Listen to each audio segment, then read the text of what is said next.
Okay, man, are you ready to go? I'm ready to go. Now, come on, now crank this motherfucker up.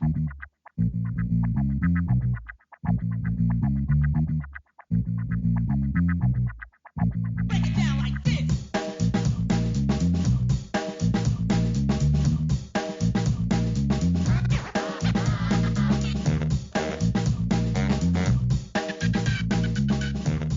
Hello, Internet. Gino, that Pinguino Grieco here again with another episode of Deep Listens, and today we've got a special off-week podcast.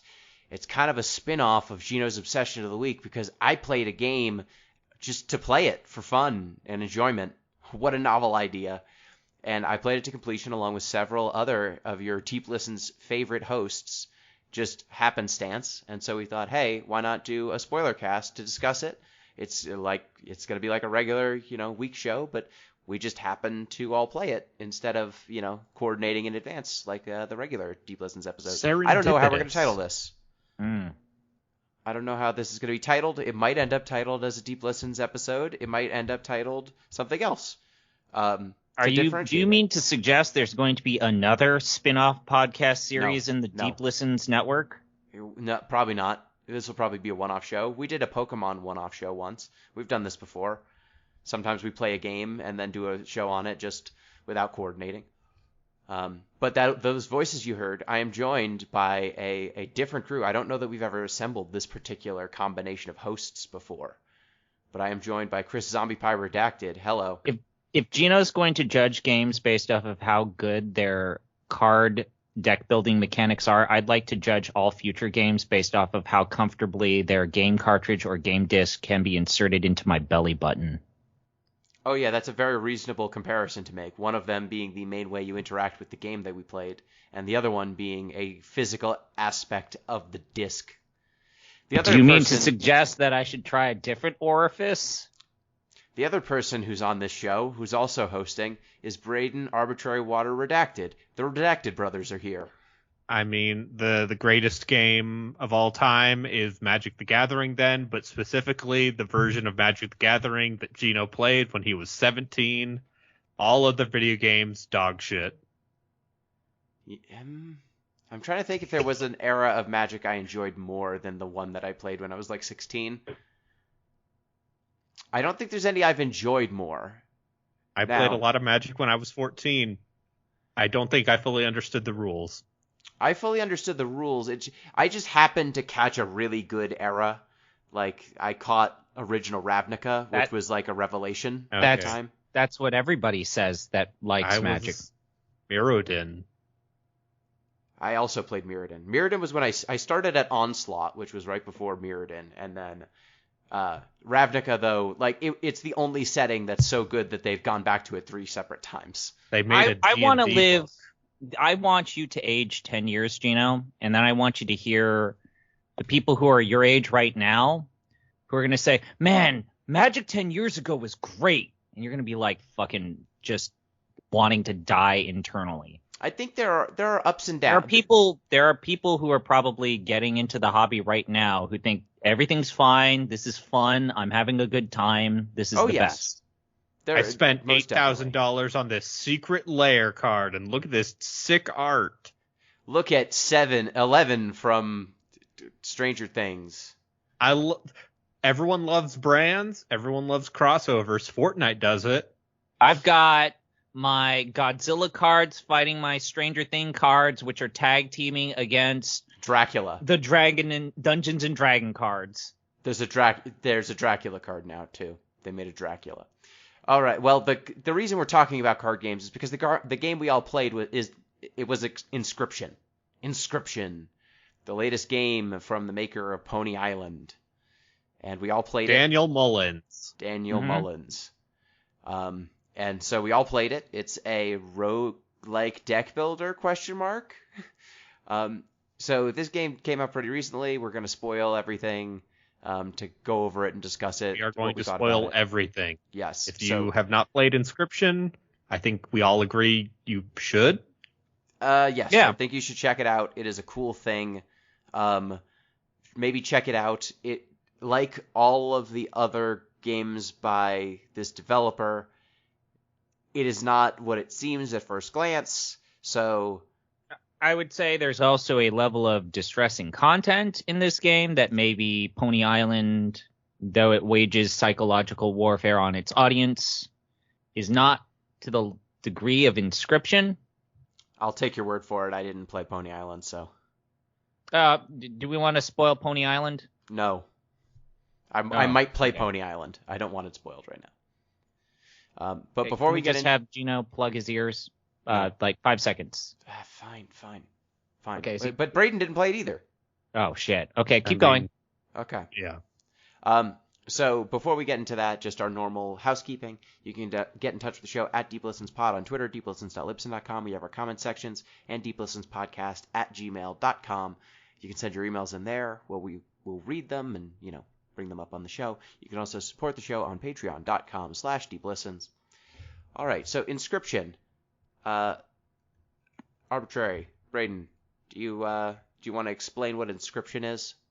All right. So Inscryption starts with you being in an ominous cabin that has this very... I would say the look of this game is very much like... Storybook. It is high fidelity, low fidelity. Yes. It's like, what if an HD game, but with like a bunch of crunchy pixel filters and texture warping? Yes. What if we crapped up this very, very HD, but chunky blocks? Like we're going to treat it like we've got as many polygons as Banjo-Kazooie had for things, but it's going to be very high fidelity, very nice textures in spots. It's a cool look. You know what it reminds me of? Return of the Obra Dinn. Okay, yeah. Sure. A little bit. Like a more advanced game. And this game, its icon is a floppy disk. Yeah, so you start out in this cabin playing a card game against a mysterious, shadowy figure. You can explore the cabin. It's a bit like an escape room. There are puzzles you can solve, clues you can find to get more cards and items. You see just these weird twisted eyes. It invites you to play cards. It gives you a starter deck. It has... I didn't really read into it. I don't know if the starter deck is the same regardless, or if it's a different starter deck. It's the same. Okay. You get a wolf, a stoat, and I think maybe another wolf or a frog. Like you've got very weak cards. I'm gonna be honest. I didn't know what a stoat was until I played this game. It's like a weasel. I read the Redwall books, so I knew what a stoat was. It's like a weasel. It's like a weasel. And as soon as you play the stoat the first time, the game just immediately makes clear that something is amiss with the cards, because the stoat starts talking to you. It really doesn't like if you sacrifice it, and the game, at least the earliest iteration of the game, the mechanics are, in order to play cards, you must sacrifice other cards. Cards have a blood cost from 0 to 4. I think 4 is the highest cost I saw. And each blood cost must be paid by sacrificing a creature. So one creature equals 1 blood. So you get 1 squirrel to start for free. And then that squirrel has 0 power and 1 hit point. Hit points do not recover after turns, like in Magic or something. The damage is permanent. And every turn begins with you either drawing a card from your deck or a squirrel. And so you're kind of making choices like, do I want to try and play this card that's in my hand by drawing a squirrel? Do I have enough stuff? So maybe I want to draw, my good card and I'll play that. So there's a tension, between, and you've got 4 slots on the board at any given time to place your cards, and every card must be placed in a slot. So the only way to free up slots is for one of your cards to die or to be sacrificed. So there's, some trade-off between positioning your cards so that, because they will attack what is directly across from it in most cases. So there's, considerations for, I'm going to put this card here because it needs to fight this thing that's across from it, but then maybe later in the game, this card is not good for whatever reason. Like, let's say you've got a very defensive card and it needed to be placed in front of something with very high power, and you killed the thing with high power, and so now you want to put an attacker in that slot. Maybe you want to sacrifice the high defense card, etc., etc. So that's kind of the main mechanic of the first level, the first section of the game. Section. Yeah. This section, I think you mentioned, Gino, but your starting deck is weak. Yes. Your starting deck is incredibly weak, and I don't know if there are people who are going out of their way to win the first match with the starter deck as is, but I didn't. You can't. The game very much will stop you from progressing too quickly on the first round. So in the first round, I got up to the Angler. So there are 3 bosses in the first section of the game. There's a Prospector, an Angler, and a Trader. This game proceeds kind of like Slay the Spire. You know, you've got a path that you go down each section. You can, you know, it's got a map with nodes on it. You start from the bottom, work your way up. Can I make a correction? I meant the very first card game where I won you that win, one, the battlefield changes to reveal the map. What Braden and I are talking about is like all of this, like the first section before the world. The first run. That's what I'm saying. You get up to the Angler, and then the game says you are winning too quickly, and then throws a full 8 stack of wolves at you, or bears. That's what happened to me my second run when I got to the Trader. It says you can't win yet. It threw 8 grizzlies at me, and I killed them anyway and won through the 8 grizzlies. So you can win. It does let you win. You just don't get to like escape. So you didn't collect any cards? I did. I did. Well, no, that's the point, is that it's impossible to just do the starter deck and not collect cards. Well, the game won't let you progress. Like, you can win the run. You can win. I won multiple runs, and the game didn't let me leave the first section of the game.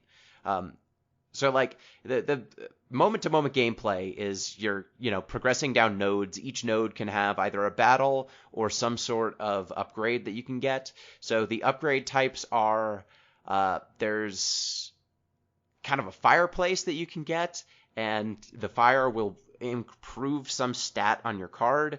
But there's a bunch of characters around the fire, and if it's a pressure luck system. If you try to upgrade the card too much, they will, I assume, kill your card. I didn't ever press my luck that much. Okay, so the reason why I'm making a big case about this is Inscryption, at least in this part of Inscryption, which is played straight up.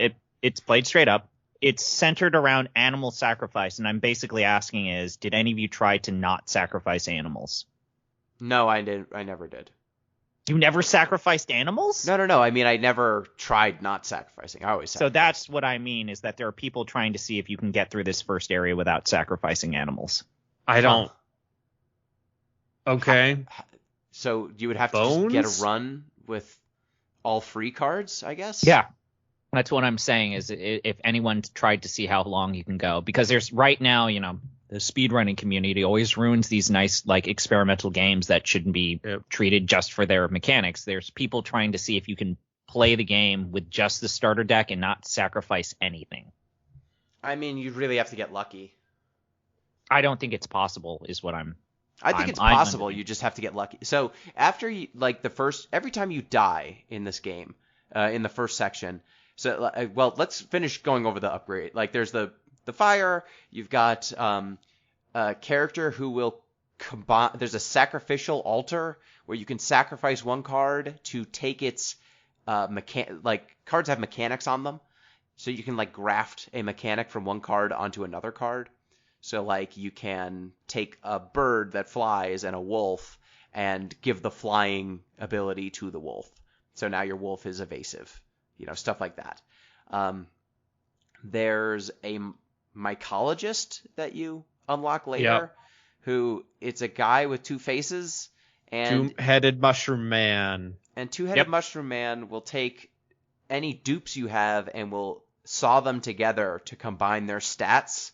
So if you have 2 3/2 wolves, he will saw them together to make it a 6/4 wolf, which is fucked up, and it has the same cost as the original wolf. So that's really powerful. As you explore the room that you're in, like the escape room, you can unlock more mechanics. Like you can pick up the head of a squirrel, which will unlock a mechanic where you can kind of assemble totems that will give your cards of a certain class. So squirrel, wolf, or squirrels, beasts, reptiles, birds, and I forget what the other one. There's like one more, the elk, whatever the elk type is, and reptiles. Like once you get, you'll get more heads, and then you'll get bodies to screw them onto. The bodies will have mechanics. The heads will say what card type you upgrade. There's a trader and a pelt collector, so you can spend golden teeth to buy pelts from the pelt collector, the trapper, and then later on you can trade those pelts to the trader for rare cards. And you get the gold teeth by winning battles via overkill. Basically, you have to deal 5 damage to your opponent to beat them, like 5, not 5 total damage, like you have to hit them 5 times in a row, basically, without them hitting you back. Would you say? It's a scale. Sure. I guess I have to ask, I got to pick your brain, Gino. I'm sorry. I just have to. Why are you approaching this game as a card game when one of the main selling points of it is the psychological warfare, the elements of horror?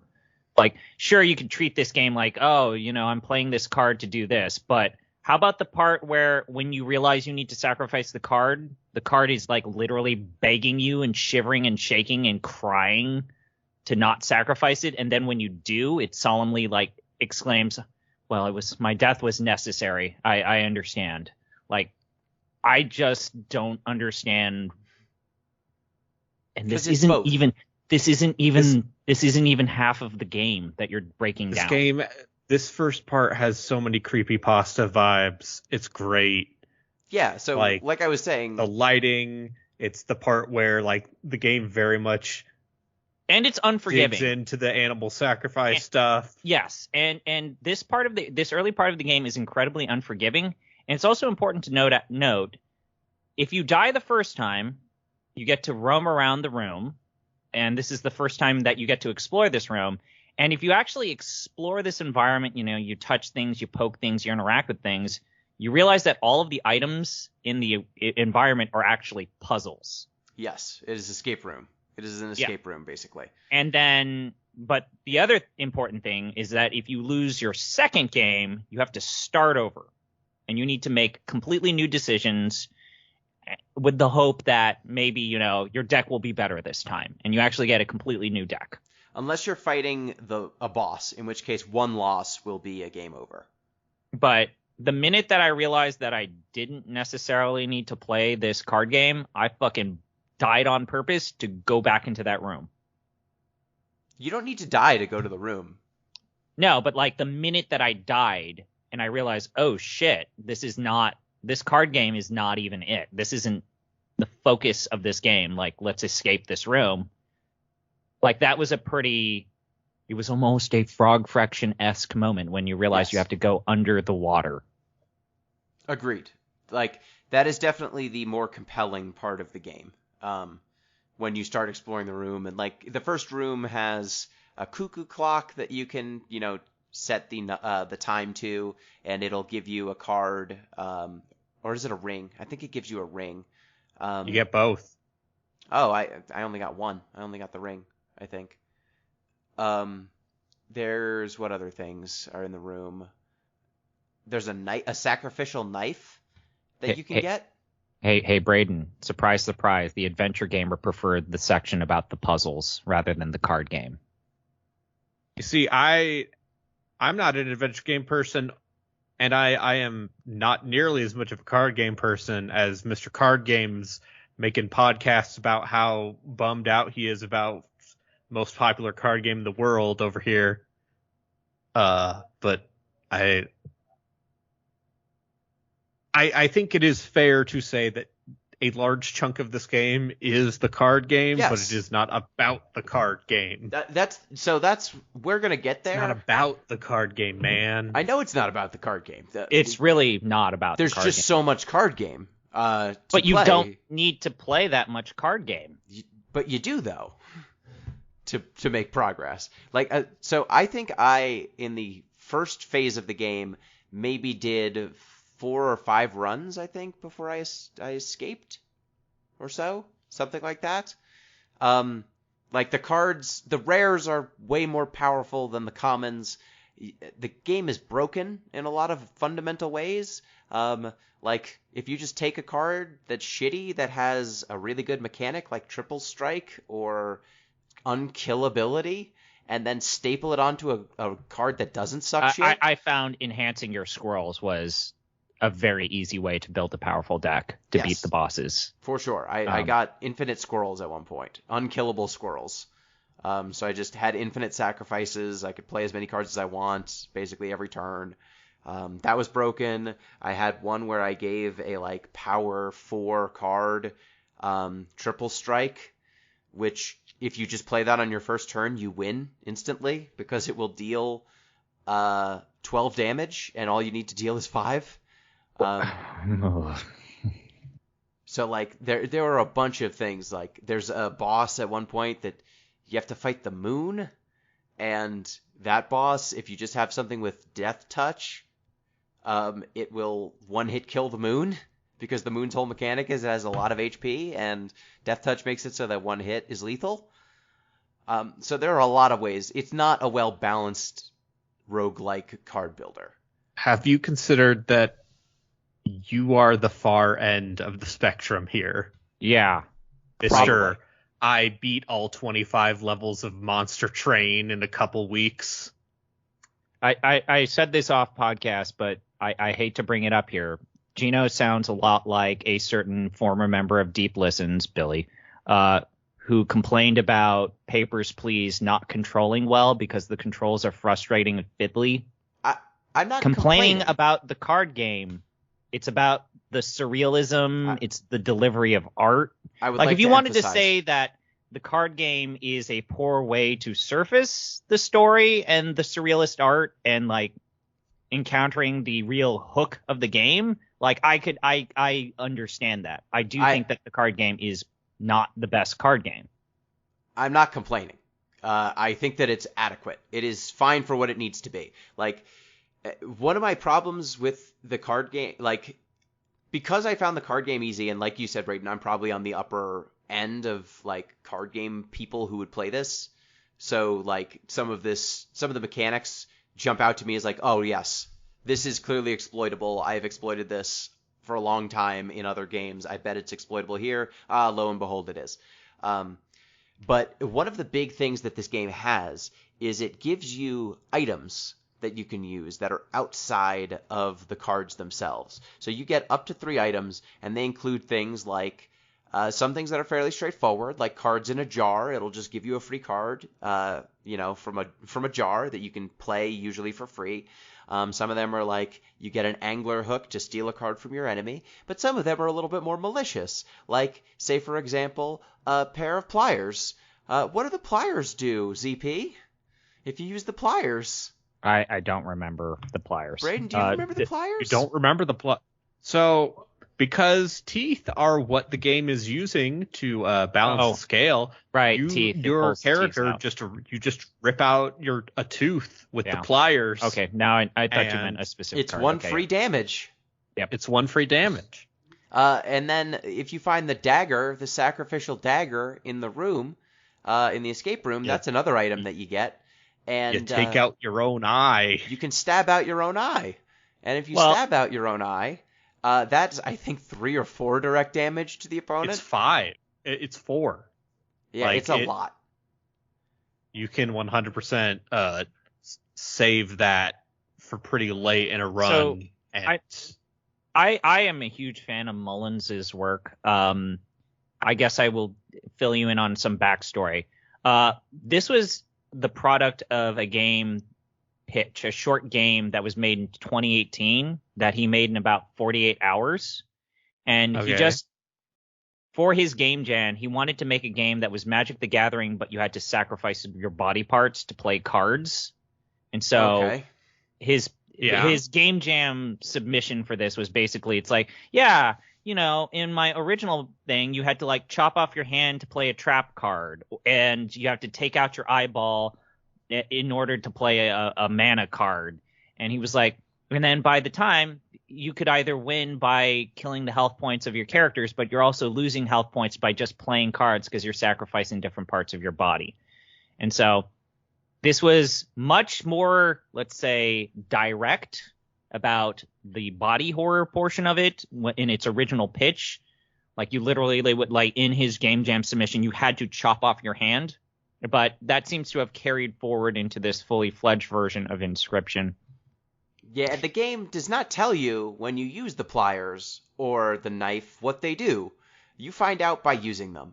And because I didn't have much trouble with the game just playing it straight up, I didn't use a lot of items. Because I was always like, I must save the items for the boss fight. That will be difficult. You know, I was the person who at the end of a Final Fantasy game has 999 Phoenix Downs or something. You know? You have every elixir they ever gave you. And that just meant that some of these cool reveals, like using the knife to cut out your own eye, if you use it on the final boss, you don't get the payoff of the knife. Well, you can't see out of that eye, which sucks. You can't see your own deck anymore. It's like Metal Gear. Yeah. Where once you get your eye cut out. Yeah, like every single time you lose or you get a setback, the game master's like, you know, if you need an easier time, why don't you try this? And it's like a plier, it's a knife. So I actually thought that, you know, there was a sense of tension between you and the game master, and it was kind of prepping you for the reveal as to who this malevolent force is or why you are here. So I actually thought that the items were actually incredibly important to interact with at least once or twice. For sure. My problem was that I just didn't, because I was having an easy time with the game, I didn't explore the items as much because I was always hoarding them. And the game actually, like, when you actually use the knife properly, he offers you a substitute eye. And you can pick from many eyes. And one of them is glowing rainbow. And if you pick up the glowing rainbow eye, it lets you see elements of the world that you can't see otherwise. See, that's why, like, the minute I cut out my eyeball, I was able to interact with the cabin, and you can actually interact with different pieces of furniture. And then it made me realize, oh, wait, there's a puzzle here that this card game, just interpreting this literally as a card game, that's the wrong approach, because you get these strong interludes that show you found footage. And to complete this eventual shift that we have to talk about, little by little, the game feels as if it's changing genres or art styles. Yes, for sure. So, and I would say that shift is way more effective if you do it gradually and through natural progression of the game rather than all at once. Yeah, and like also another thing that jumps out is like as you're playing through the game in this first zone, if you lose, the game cuts to you in a room with this horrible monster man having you make a card of yourself out of the cards that were in your deck. So you take like the cost of one card, the stats of one card, and the abilities of one card, and create a card and name it. And then he takes a picture of you, and it is clear that you die.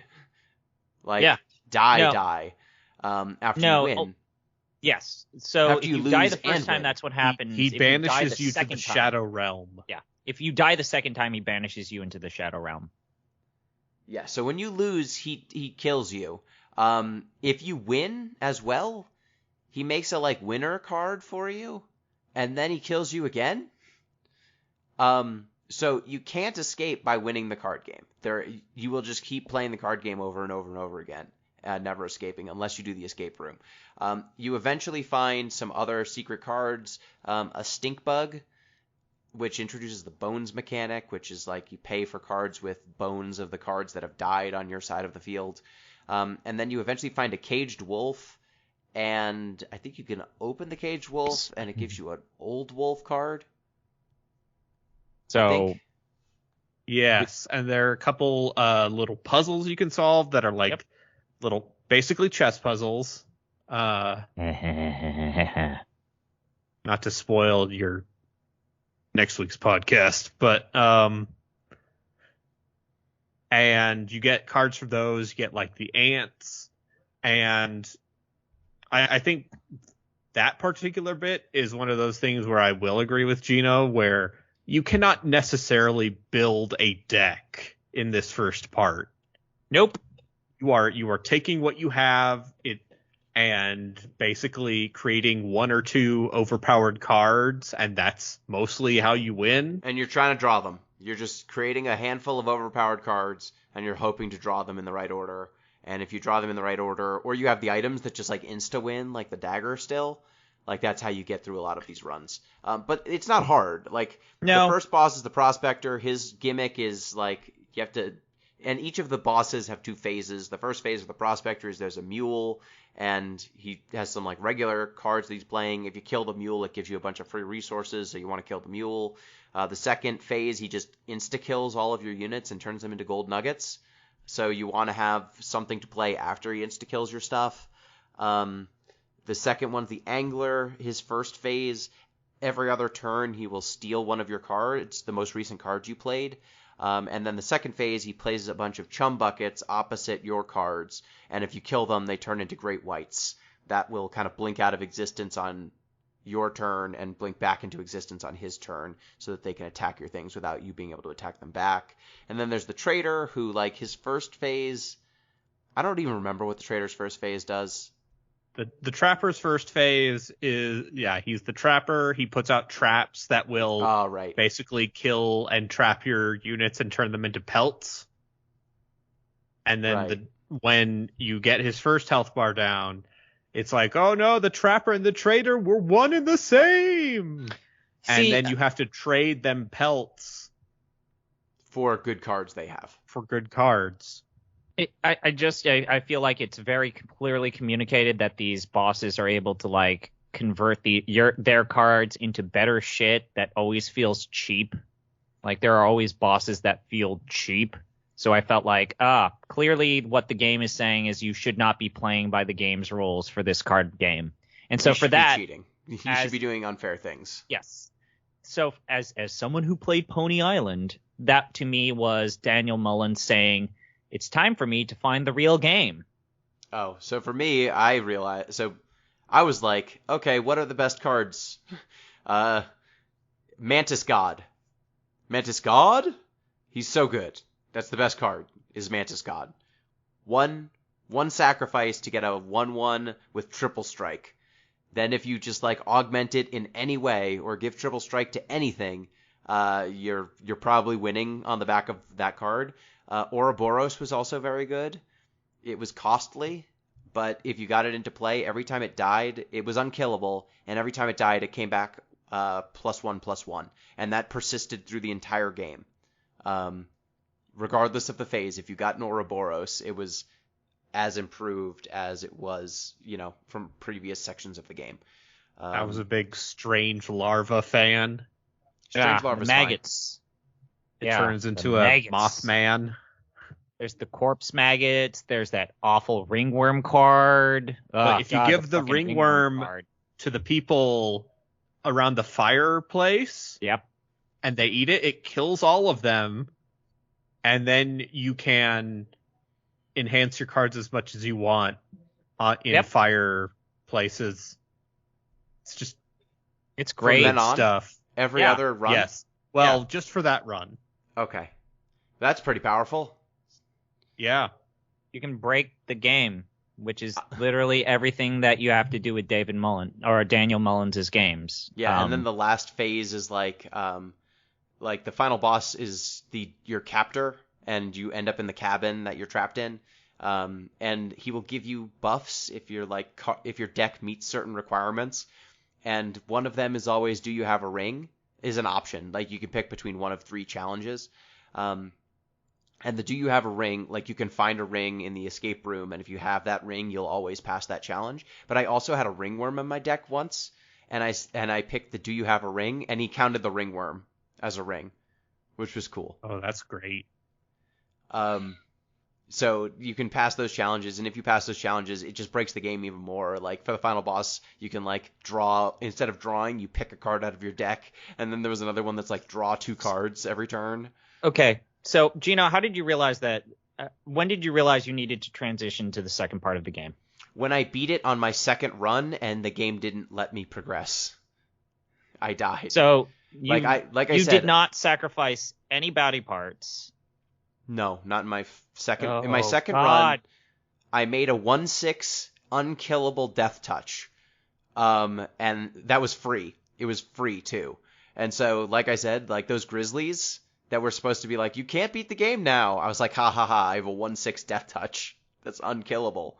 Like literally when you cut out an eyeball, you start to see the first part of the 2D pixel stuff. Yeah, like the and environments start. I You didn't do any of that? Not until He's too not good until at video games. not That until is- like 4 or 5 runs in. That's fucking crazy. I just kept being like, well, maybe I just need to win more runs. So you're the guy who basically was on the first level of Frog Fractions and said, I'm just eating the flies and I'm getting the upgrades. At a certain point, the game just starts breaking in, and like it breaks the fourth wall a few times. And it started breaking the fourth wall and being like, oh, this guy again.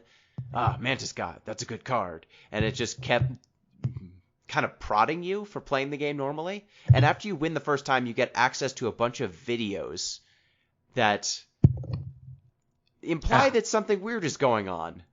There's a guy named Luke Carter who is hosting a YouTube show, The Lucky Carter, and he found this game, Inscryption, but it's like a video game version of this like slow single run card game that is now defunct. And it's implied that something is wrong with the game. In this section, you don't get into what, but, you know, stuff is afoot.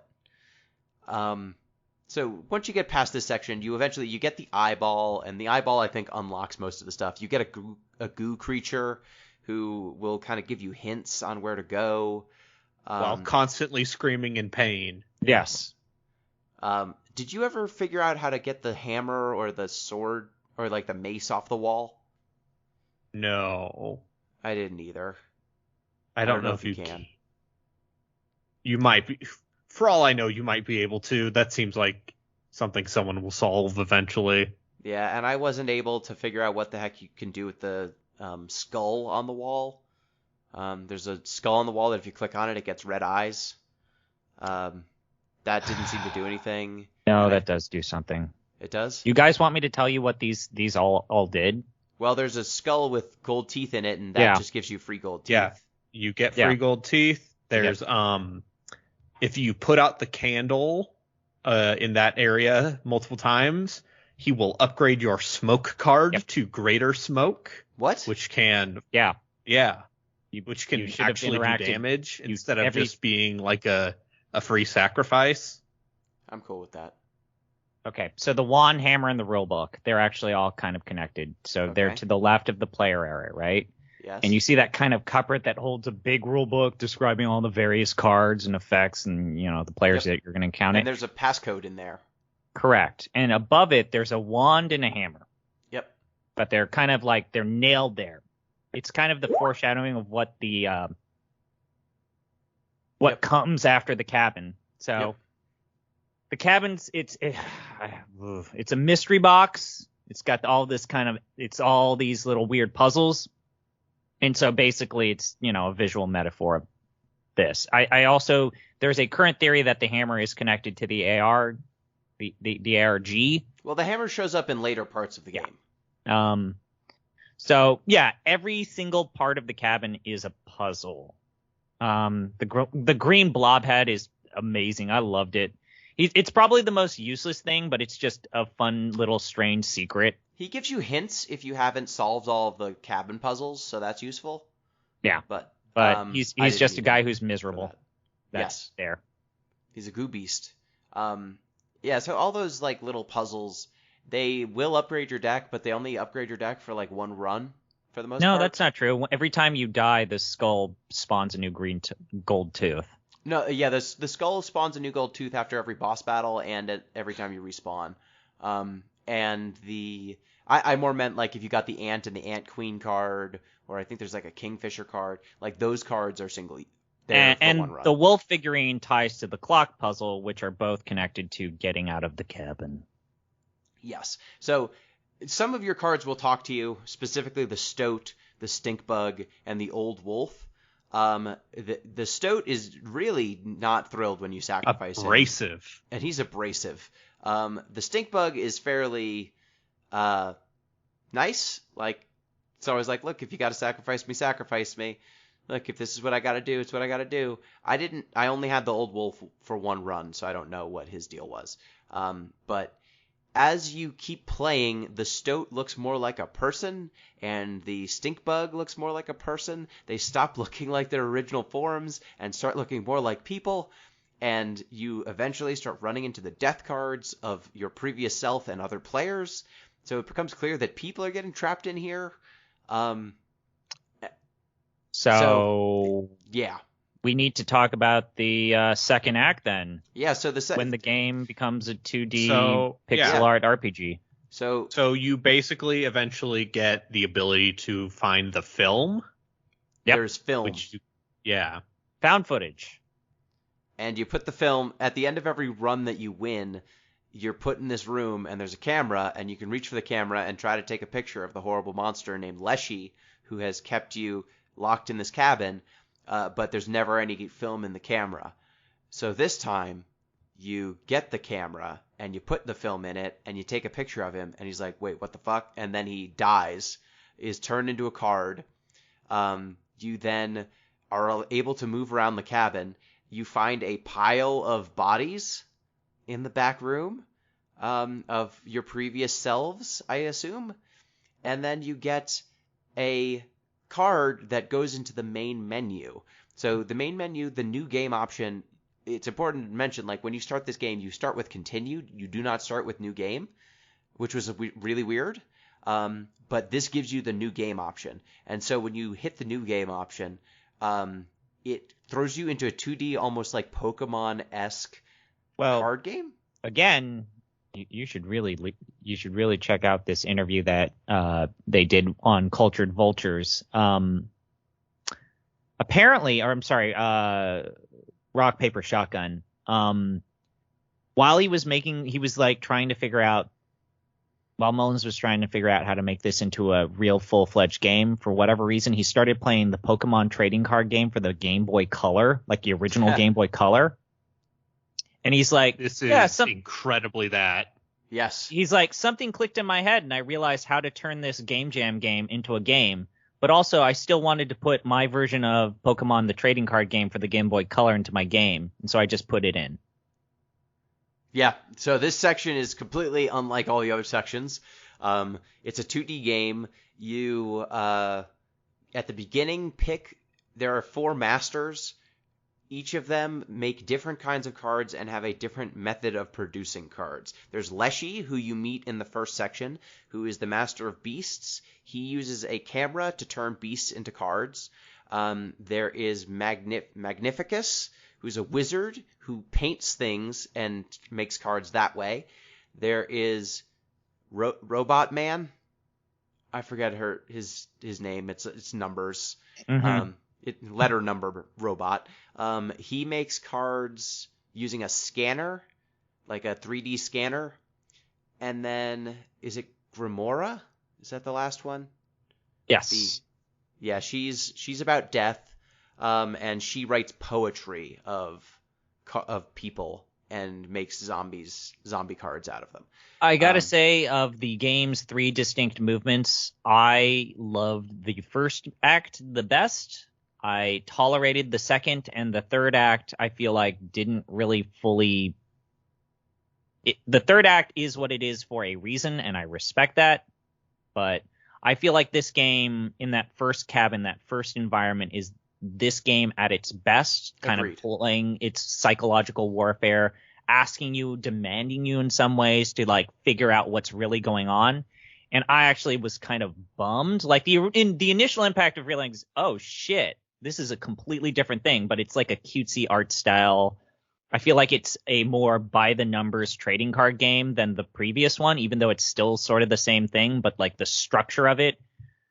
I did not like the second act all that much, is what I'm saying. I think it is cool the way that each of the 4 different deck types reflects a different card game approach and that's what to he like said, energy and cost.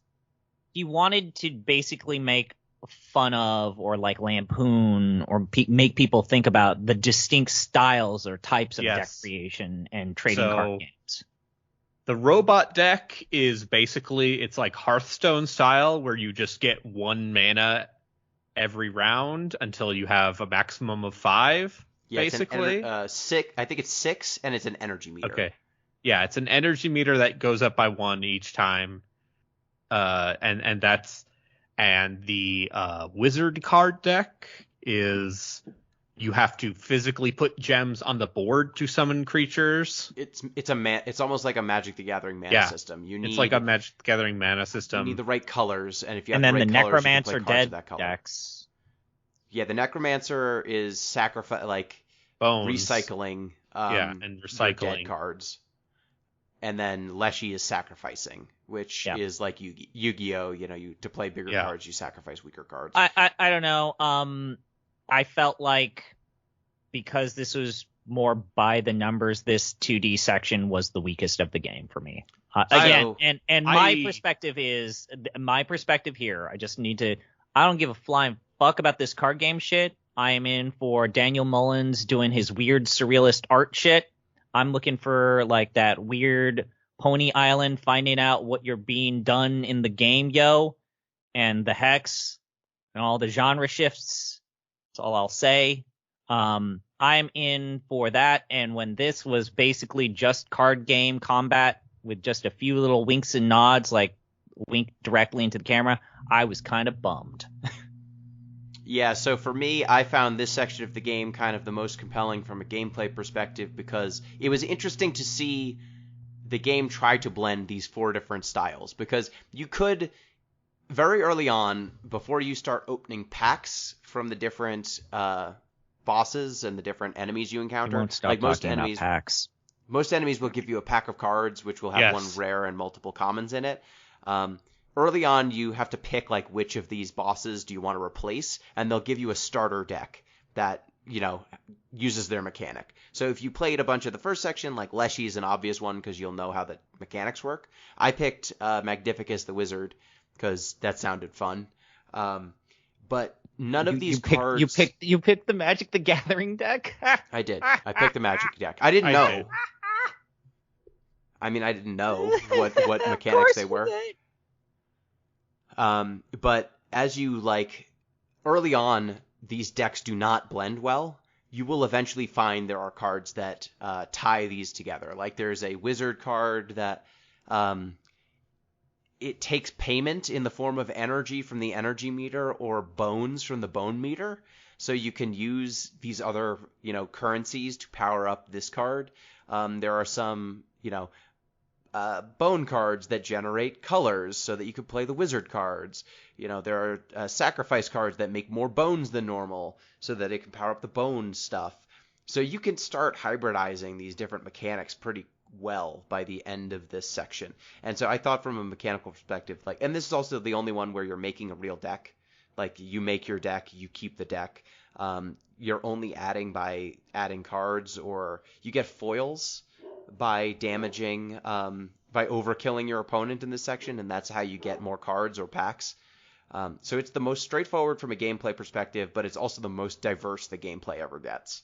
So I appreciate that. It's the most boring section. I felt like this was I felt frustrated when I was asked to create a deck in part 2, and it's not just building it 1 card at a time. That you were asked to assemble a 20 card list for myself, and I have a secret for you. Fuck this shit. I mostly just clicked the auto create deck, and that got me through almost that entire thing. Yeah, okay. Because I got a Mantis God, and That'll do it. Mantis That- God.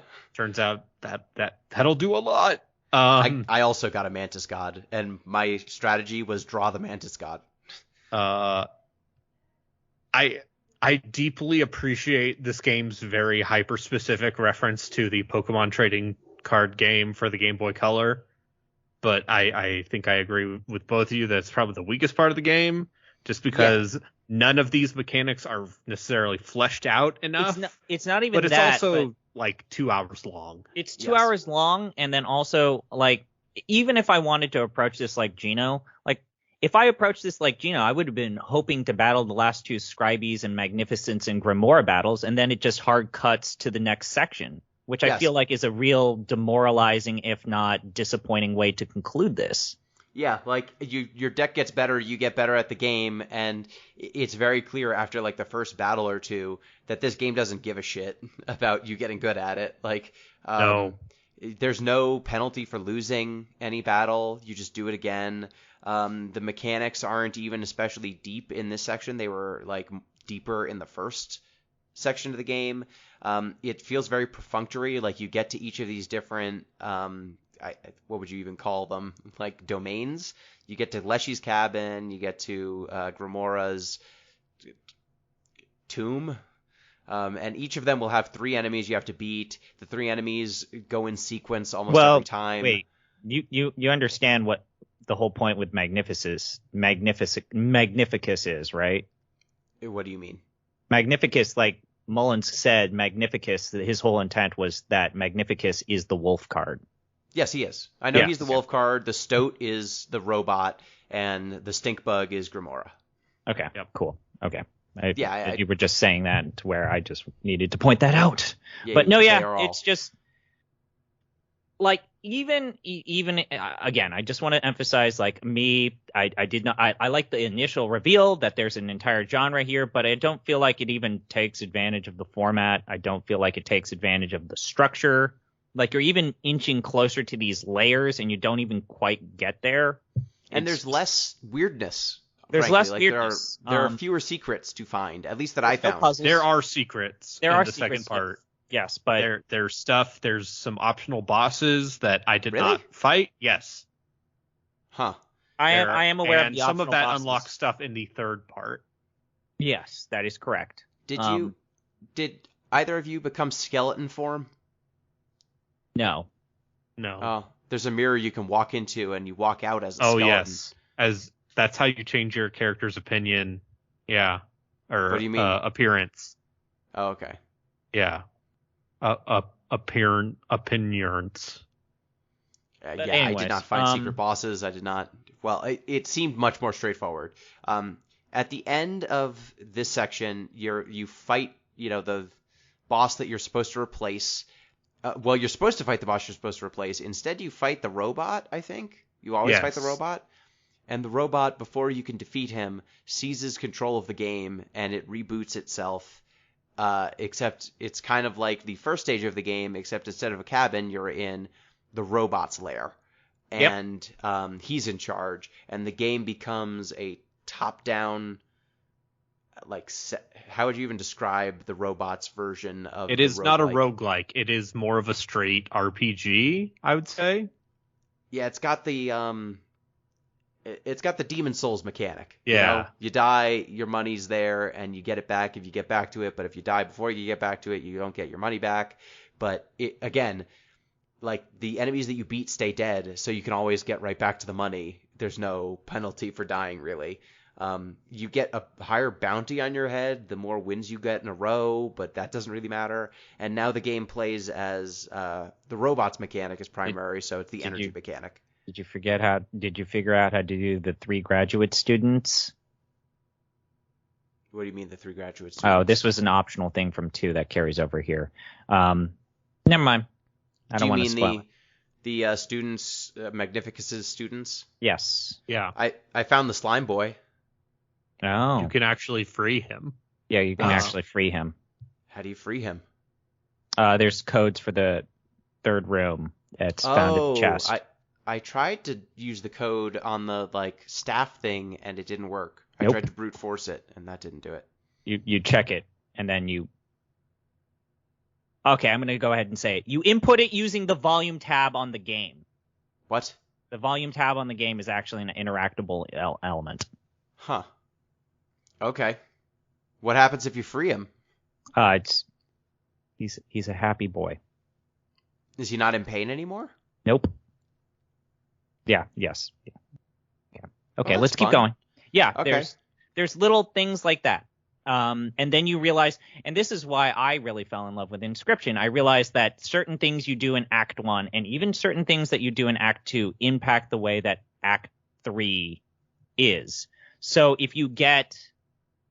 maybe, Gino, if Act 3 didn't feel like it was as interactable, it's because you didn't do enough in Act 1. That's possible. It's also possible that, I just found that the robots mechanic. I don't like Hearthstone as much as I like Yu-Gi-Oh! Or Magic. That's okay, but there's the like people in the section. environment. There might be things that you interact with in the third environment that can't be fully realized or done or interacted with, depending on what you did in Act 1 and Act 2. Yep, and so that seemed to be the case. That part, for me, is incredibly interesting and compelling. The fact that it made me really think about the way that I interacted with those first two environments. And so I can see someone saying that Act 3 is their least favorite, but then I would just like go back to like, yo, you should probably have played Act 1 differently or Act 2 differently. Because they're like, some of the people, like what Braden is saying, some of the people who you did optional quests for in Act 2 come back in Act 3. Okay. Well, I just found I was tired of the card game by Act 3. Then you still had to play a lot. Played the card game. But anyways, I think that Mullins is this is the last time I'm going to refer to this rock, paper, shotgun thing, is like the original plan for this game was to have even more 2D to 3D, like to go back and forth. And then he realized that I think people don't want that and it's going to get messy. And so he realized, I just want to do one switch from 3D to 2D to 3D. And basically, there's a way to get a lot out of the third environment, and there's a way for that third environment to be jack shit, and all you do is play more cards. For me, it was pretty much jack shit. There was very little in the third environment for me. Wow. There's some fun stuff in that third environment. Yeah, there's some fun stuff in that third environment. There's the boss where it asks you to pick big files from your computer. Yes, streaming while that was happening was not a fun thing. No. Oh wow, that's right. You did stream Inscryption. Oh, you should not stream Inscryption. You should not stream Inscryption. This is like Doki Doki Literature Club, where you should just be prepared. There is that part in Doki Doki Literature Club where Monica will acknowledge that you are streaming if the game notices you have OBS open. Yes, and then also say your name. Yeah, Yep. That's fun. That's fun. That stuff is fun. But I guess, overall, like I said, no matter this, even though it might sound like I'm defending this game, I think the first act of the game is the strongest act of this game.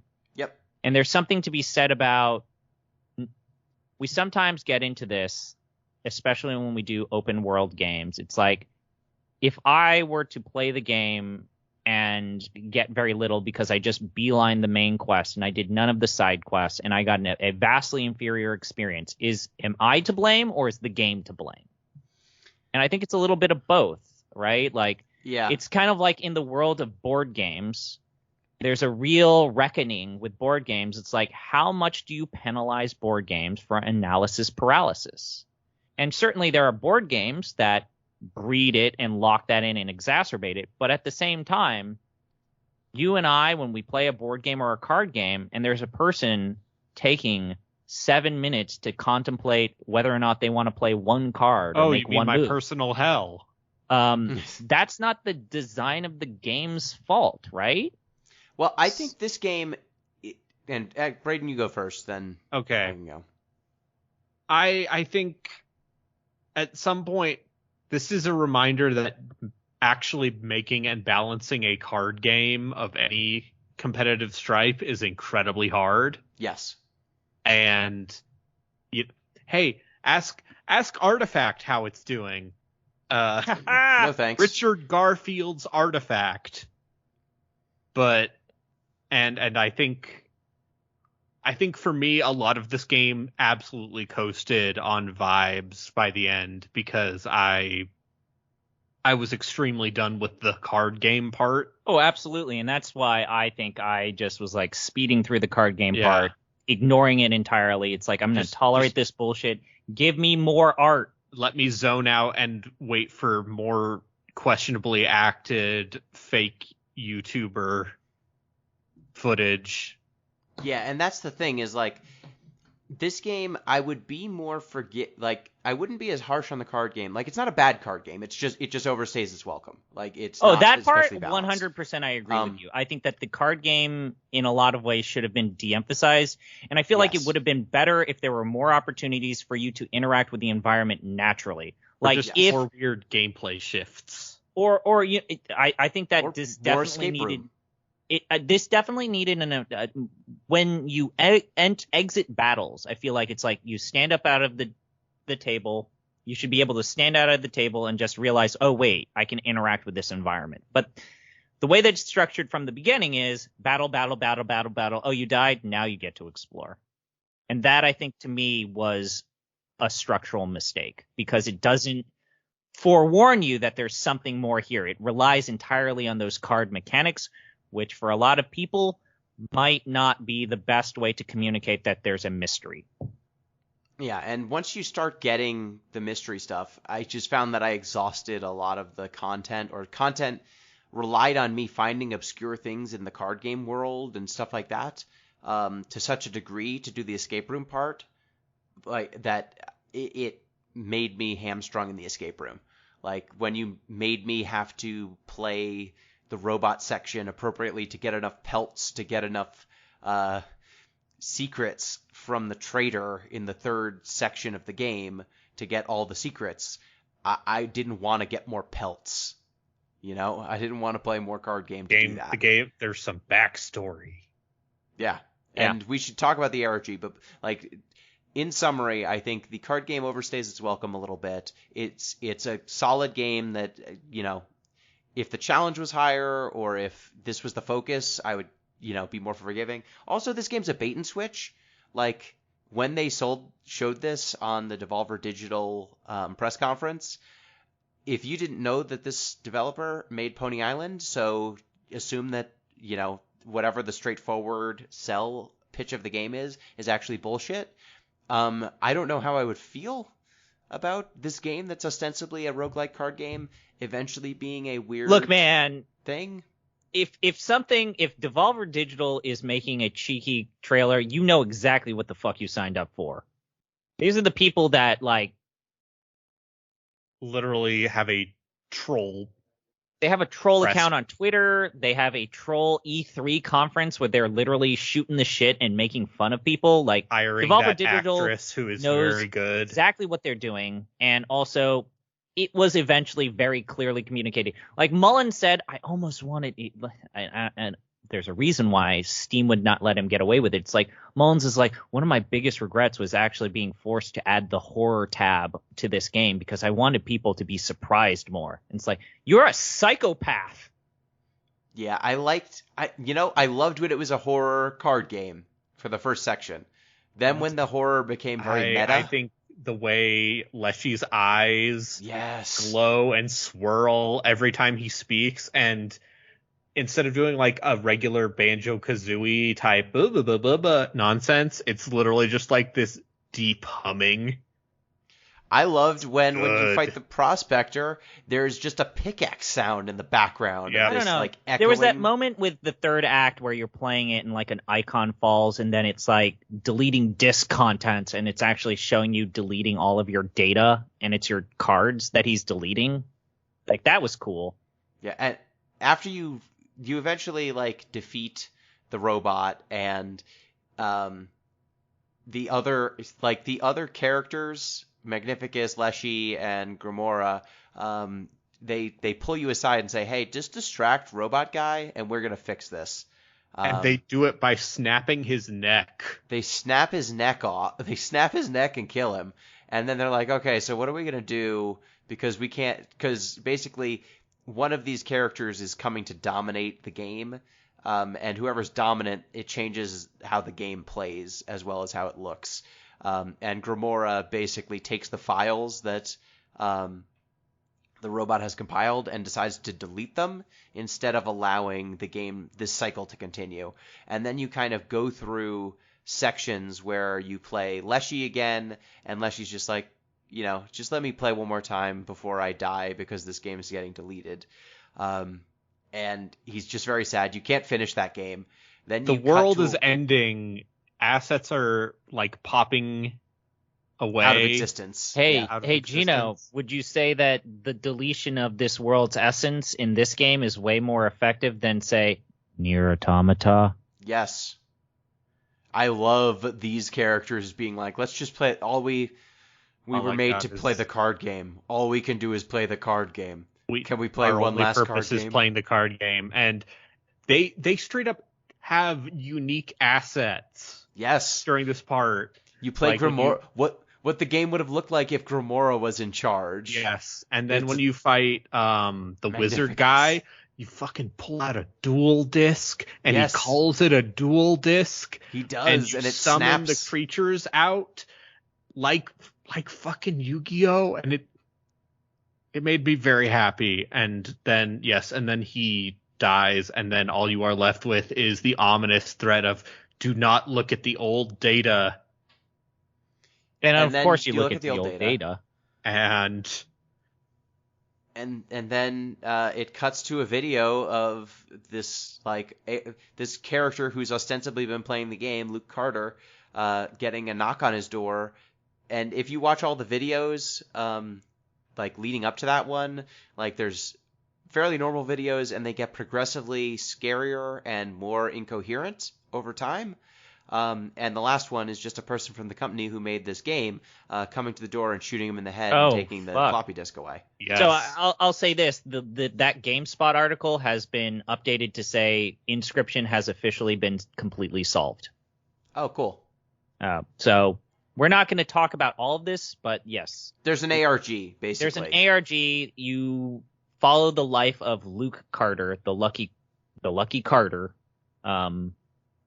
I like ARGs to a certain extent, but when it forces me to play around and edit executables and stuff, it's like, man, you know what I'm going to do? I'm going to watch a 30-minute compilation video that puts all this shit together, and then I'll come to my own conclusions. This is the same thing with Doki Doki Literature Club, which Doki Doki Literature Club's ARG, turns out it was just a bunch of creepy visuals and concept art. It didn't actually lead into anything. Good. So I'm happy that this ARG actually leads to something that adds more to the story.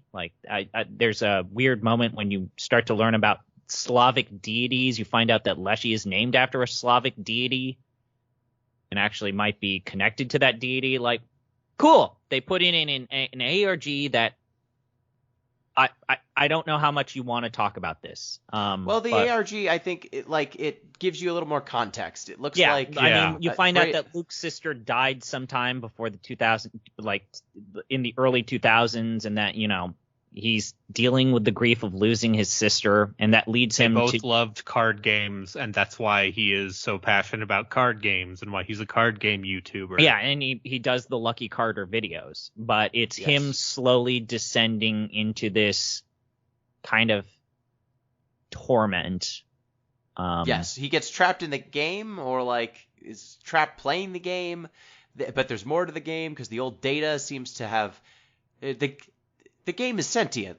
Their characters in the game know that they're dying. They don't like it. Well, no, Luke ends up reaching out to the company behind Inscryption, Game Funa, and they start to become more sinister, and you realize that Game Funa knows what they're doing in making an Inscryption. Yes. And they know something is up with the floppy disk he found.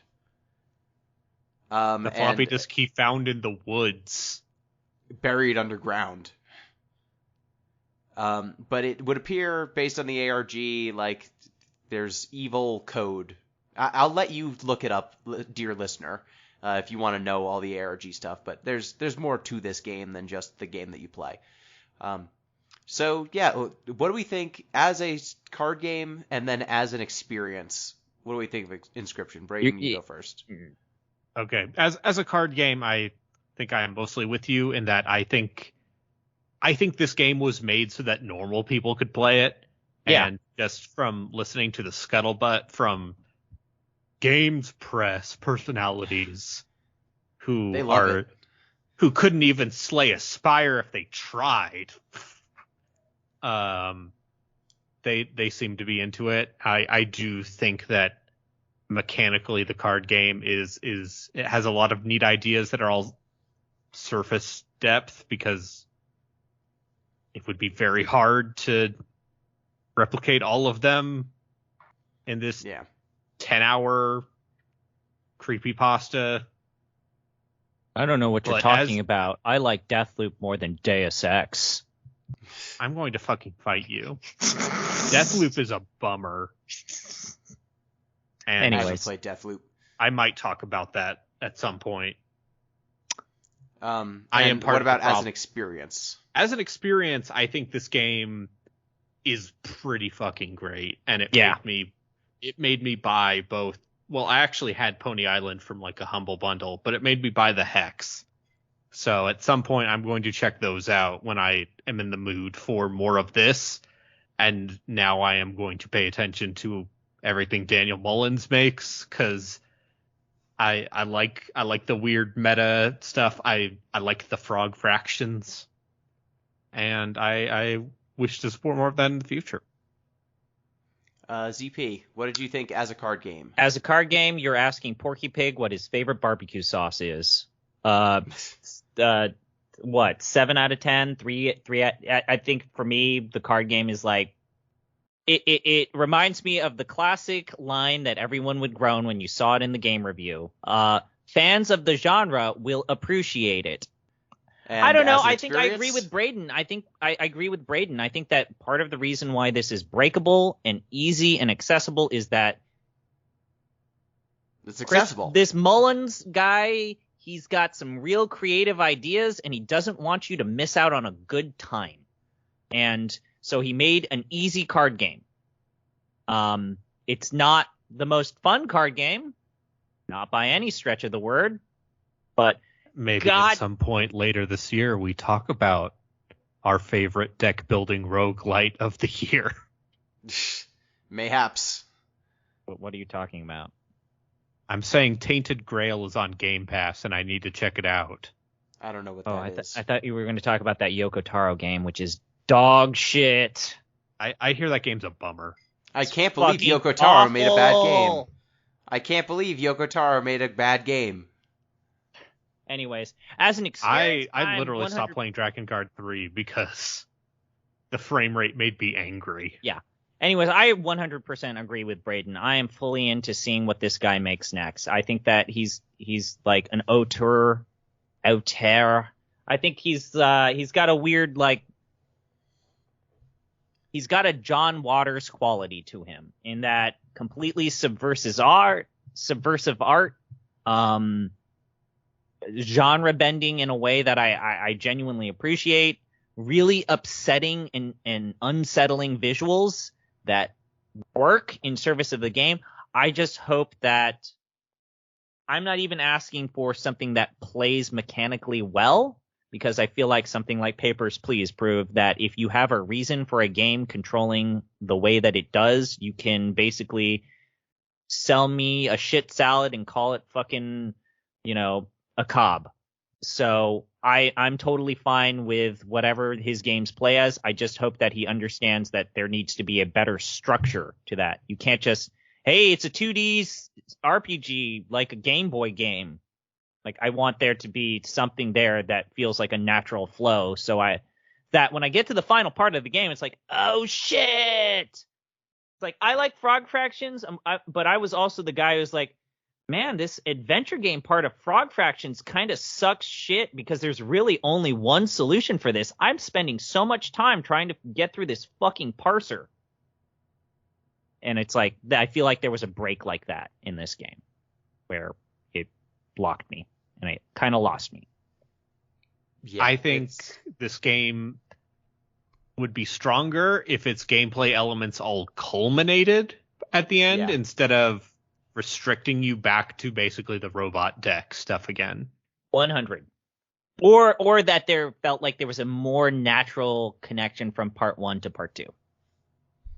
Yeah, it's very helter-skelter between each of the zones and the dramatic takeover of the mechanics. So from a mechanical perspective, like as a card game, I think the first section's the strongest part. The second section is the most interesting. Third section, I was over it. I think it does the job.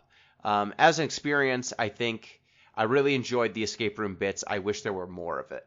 I would love to see him just make an escape room, a series of escape rooms. I just wanted this game to be a series of escape rooms. I would have loved if it was just like Leshy's escape room and then Robot escape room and then, all 4 of them, different escape rooms, and with a card game kind of tying them all together.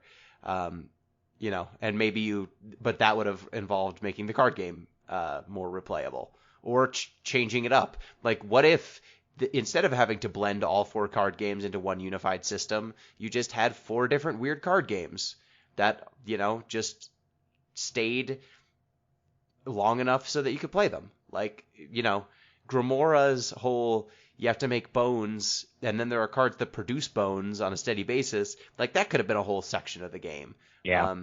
But instead, we kind of get this option. I think that the game is I enjoyed it as a concept. In practice, I didn't enjoy it quite as much. But it's worth playing for sure. Like, it's definitely a good time. This guy's got ideas. I think he's going to make it.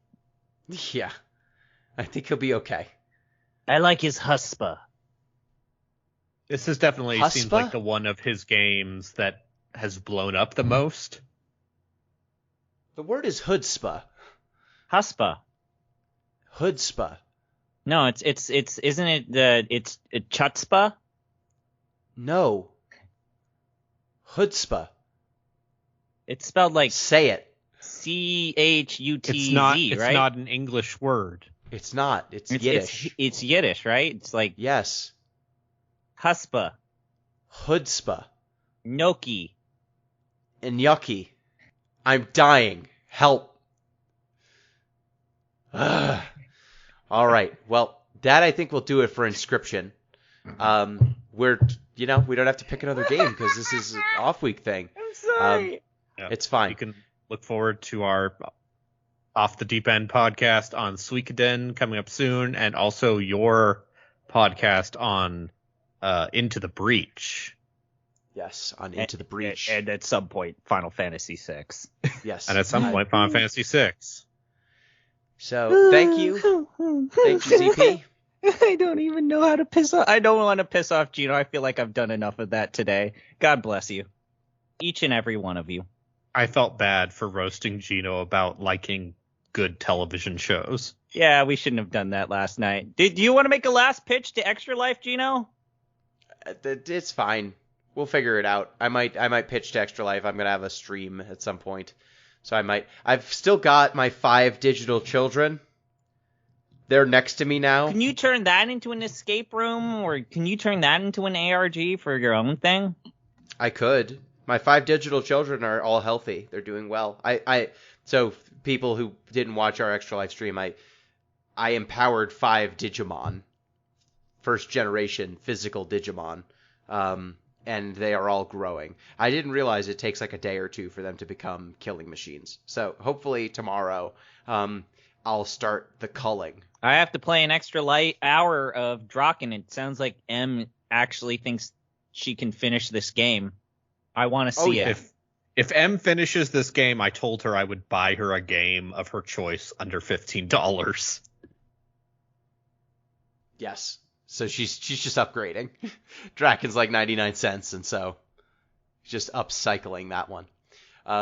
So yeah, we'll have some more nonsense to be sure on our various Twitch feeds and such, and on the podcast feed. If you want to follow the 3 of us, it's ZombiePie on Twitch, That Pinguino on Twitch, and I think ArbitraryWater on Twitch. Yep. Simple enough. We all got our names. Sorry, Gino. Let's do the proper send-off. Yep. And Reminder, you can get in touch with the show at DeepListensPod on Twitter, deeplistens.libsyn.com. We have our comment sections, and deeplistenspodcast@gmail.com. You can also support the show on patreon.com/deeplistens, where you'll get access to our Discord and all that fun stuff. So thank you, ZP. You know what the Lakers could use right now? Alex Caruso. You're not wrong. Thank you, Braden. I'm here to. I'm here for you. And thank you, listeners. Till next time, peace.